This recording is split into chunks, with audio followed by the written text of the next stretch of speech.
Des millions de personnes dans le monde n'ont pas manqué de voir la giga-méga ouverture de la CAN 2023 qui s'est déroulée en Côte d'Ivoire.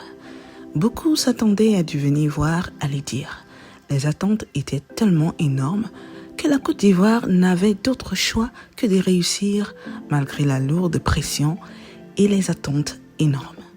Avant d'entrer dans plus de détails, n'hésite pas de t'abonner, d'aimer, commenter et surtout cliquer sur la cloche de notification. Ainsi, tu ne rateras aucune de nos prochaines vidéos. On peut commencer? Alors, on y va.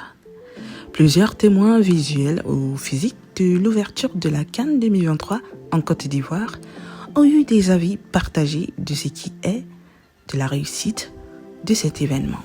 D'aucuns pensent que cette ouverture était une réussite et que tout était mis en jeu pour que ça marche. D'autres pensent que cette ouverture était un fiasco, mais pas totalement. Heureusement, des raisons comme un décor trop plein de couleurs et peu d'émotions étaient avancées. Mais l'une des raisons les plus curieuses qui a causé l'échec de cette cérémonie, selon certaines personnes, est l'absence de Fally Ipupa. Beaucoup pensent que si Fally était là, eh bien ça aurait été une réussite totale, sachant que Fally est actuellement l'artiste le plus influent du monde en Afrique francophone. Est-ce donc à dire que Fally Ipupa est un maillon indispensable pour la réussite d'un événement comme l'ouverture de la CAN, organisée par un quelconque pays choisi? J'attends vos réponses en commentaire. C'était Fax 001. Amen.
Je te cherche, je t'ai tout